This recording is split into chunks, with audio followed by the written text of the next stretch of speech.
네, 오늘은 인간의 책임성 혹은 하나님의 절대 주권에 대한 이야기를 같이 생각해 보겠습니다.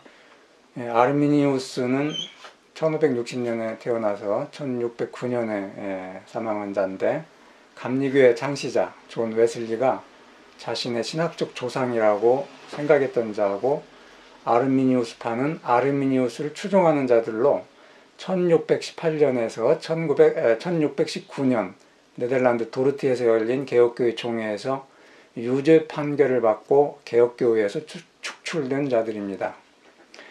아르미니우스 논쟁은 예정론에 관한 논쟁에서 시작되었는데, 논쟁 이후에 칼뱅주의의 유명한 5대 교리가 나왔기 때문에 5대 논쟁이라는 용어로 일컬어지기도 합니다. 이 아르미니우스 논쟁이 개혁교회에서 차지하는 위상은 5세기 펠라기우스 논쟁이 로마 카톨릭 교회 안에서 차지하는 위상과 같은 것이기 때문에 우선 아르미니우스 논쟁을 간략하게 소개하고자 합니다. 칼뱅 사후에 그의 예정론은 두 가지 대립적인 예정 교리로 발전하게 됩니다.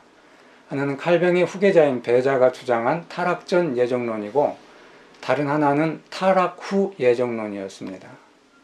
타락 전 예정론은 하나님이 영원 전부터 인간들의 공적이나 잘못과 관계없이 선택할 자들과 배제될 자들을 미리 결정하셨다고 하는 견해입니다. 이에 반하여 타락 후 예정론은 하나님이 인류가 타락할 것을 미리 아시고 그들 가운데 어떤 자들은 선택하고 다른 자들은 배제하셨다고 주장했습니다. 달리 말하면 타락 전 예정론에서 예정의 대상은 아직 창조되지도 타락하지도 않은 인류였고, 타락 후 예정론에서는 이미 창조되고 타락한 인류였습니다. 칼 바르트는 두 가지 입장들이 다 사변적이지만 타락 전 예정론이 타락 후 예정론보다 올바로 이해된 예정론 본래의 의미에 가깝다고 말했습니다. 왜냐하면 타락 전 예정설에 의하면 하나님은 그가 세계를 창조하실 때 사용하신 것과 같은 전능과 선하심과 지혜로서 인간의 구원과 멸망에 대하여 또한 결단하셨다고 하기 때문입니다. 타락 전 예정설은 창조와 화해를 함께 고려하고, 창조와 화해 둘 다 하나님의 한 구속의 의지와 한 신적 본질 예수 그리스도에 규결된다고 보고 있습니다. 그러나 바르트는 당시의 신학자들 다수가 주장한 반대 이론인 타락 후 예정설은 전형적인 스콜라적 궤변이라고 주장합니다.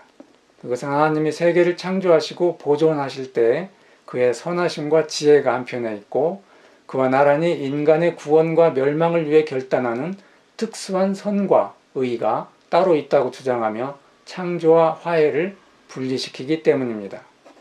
이 타락 후 예정론은 구원을 죄에 대한 인간의 반응으로서, 즉 플랜 A가 실패하고 난 뒤에 플랜 B를 실행하는 것과 같은 일종의 응급조치 혹은 구속적인 수리작업으로 보는 경향이 있었습니다.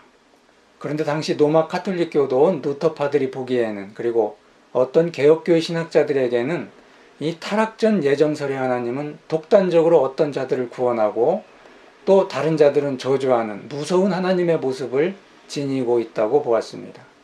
그래서 그들은 폭력적인 하나님을 그리는 타락 전 예정설은 성경적이지 않다라고 비난하기도 했습니다.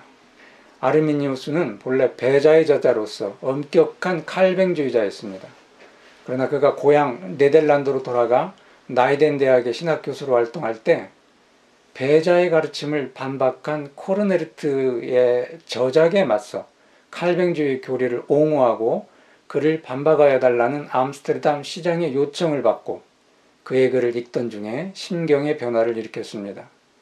그는 자기가 배웠던 것, 자신의 생각보다 코르네르트의 주장이 더 설득력이 있다고 생각하고 타락 전 예정론의 문제를 제기하고, 보다 더 급진적으로 하나님은 믿을 사람에 대한 예지, 미리 아셨다라고 하는 그런 뜻이죠. 어떤 사람이 믿을 사람인지를 미리 아시고 그 예지를 근거로 예정하셨다고 주장했습니다. 그는 또한 펠라기우스를 연상시키는 자유의지의 교리 등을 주장하기도 했습니다. 격한 논쟁이 벌어졌어요. 아르미니우스는 정부에 회의를 소집해 줄 것을 요청했습니다. 그러나 그는 회의가 소집되기 전에 죽고 말았습니다. 그가 죽고 나자 그를 추종하던 자들이 자기들의 신조를 5가지 항목으로 구체화시켜 1610년에 항의서라는 이름으로 네덜란드와 서프리슬란드 국교에 제출하게 됩니다. 이에 반대하는 칼뱅주의자들은 반항의서를 제출했습니다. 1611년에 헤이그에서 두 파당 사이에 회합이 열렸으나 합의점을 찾지 못했습니다.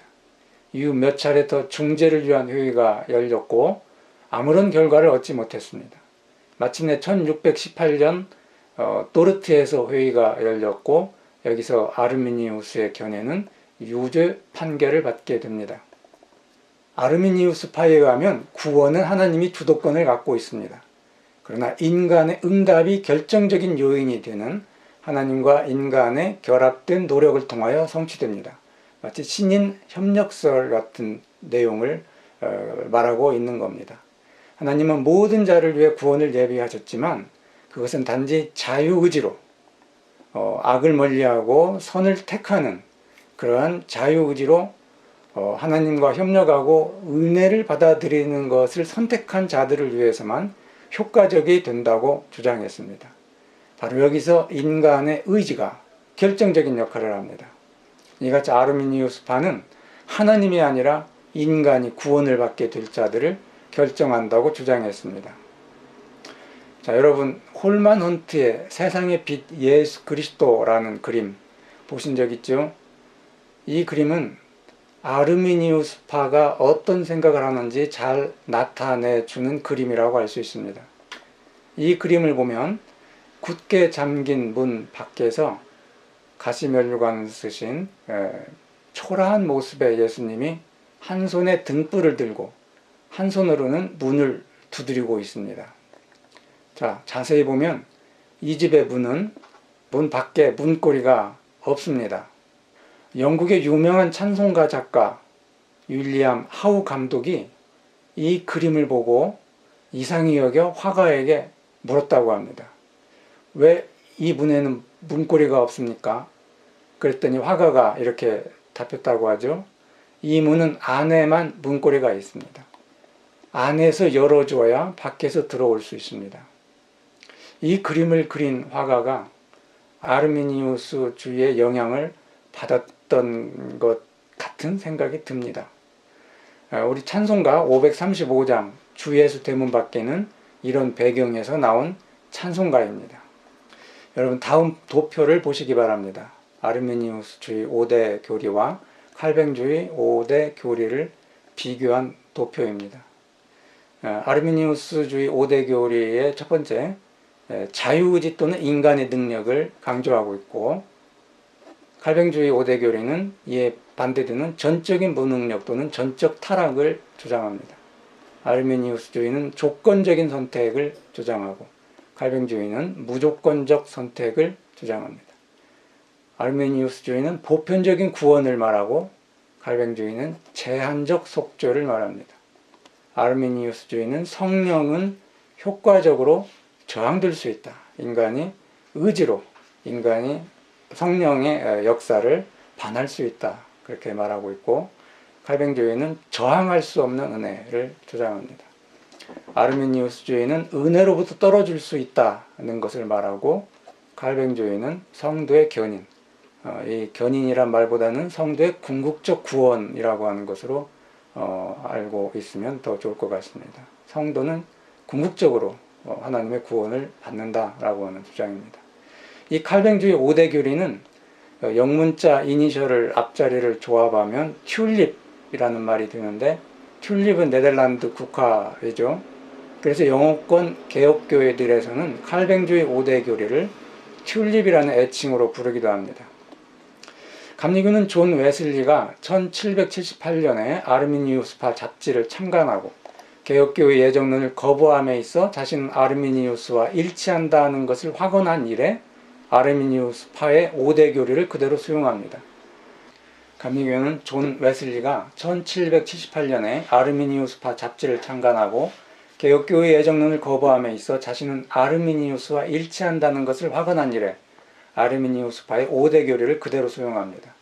그리고 그가 1784년에 작성한 감리교회 신조는 칼뱅과 개혁교의 신학의 영향을 받아 작성된 영국교회의 39개 신조에서 발췌한 25개 신조인데, 이것은 39개 신조에서 개혁교의적인 특징, 강조들을 제거한 것입니다. 예컨대 그가 39개 신조에서 제거한 제3조는 그리스도의 음부 강화에 대한 조항입니다. 그러나 칼뱅은 이 신앙 조항이 제거되면 우리를 위한 그리스도의 죽음의 혜택은 엄청난 손실을 입을 수밖에 없다고 주장했던 그 신앙 조항입니다. 자, 루터파는 아르미니우스파에 대해 동정적이었고 공감을 표하기도 했습니다. 그렇다면 웨슬리는 루터파와 개혁파를 어떻게 생각했을까요? 웨슬리는 루터파의 칭호로는 율법 폐기론으로 나아간다고 생각했습니다. 개혁파의 예정론은 이 교리가 어떤 사람들의 구원은 보장하고 다른 사람들의 구원은 보장하지 않는 하나님의 자의적이고 무차별한 행동을 말하기 때문에 불경스럽고 비위를 상하게 한다고 거부했습니다. 이런 사실에 근거해서 감리교회 유형을 이같이 분석할 수 있습니다. 칭의론에서 율법 폐기론의 위험을 본다고 하는 점에서 감리교회에서는 내용 원리가 형식 원리에 종속된다고 말할 수 있을 것입니다. 그러나 인도주의적인 요청들이 문제가 될 때에는 예컨대 예정론을 대하는 자세에서는 성서를 해석하는 기준이 인본주의적인 감각과 신비를 싫어하는 합리주의가 된다는 것입니다. 여기서 우리는 루터파와 감리교도에게서 하나의 공통점을 찾을 수 있습니다. 양쪽 모두 개혁파와 달리 강조점이 하나님이 아니라 인간에게 있고 합리주의적이고 인본주의적인 관심을 갖고 있다는 것입니다. 교회의 분열과 논쟁의 과정에서 루터파, 개혁파, 감리교도들은 서로에게 관대함을 보여주지 않았습니다. 그들은 21세기를 살아가는 오늘의 그리스도인들이 생각할 때 정말 이해할 수 없을 정도로 서로에게 매정하고 혹독하게 대했습니다. 개혁교회 신학자들도 이건 마찬가지였습니다.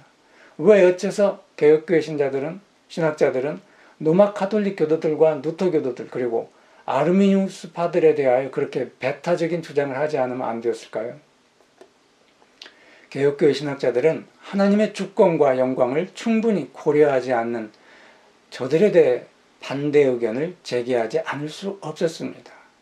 물론 루터파와 웨슬리의 아르미니우스주의가 하나님의 무한하고 변치 않는 전능성을 고백하지 않았던 것은 아닙니다.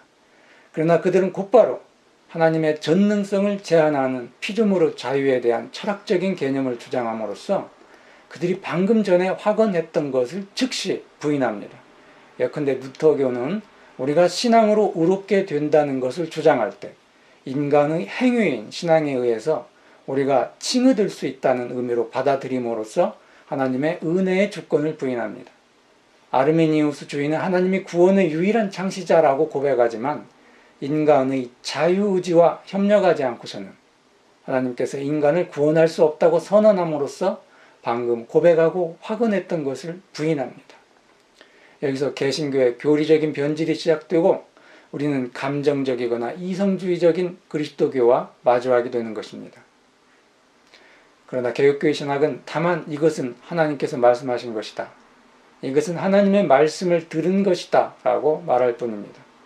하나님께서 말씀하신 것에 따라서 말하지만 그의 말씀이 침묵하는 곳에서는 조용히 머물러 있을 뿐입니다. 바로 이것이 개혁교의 신학의 자격이고 특징이라고 할 수 있습니다. 감사합니다.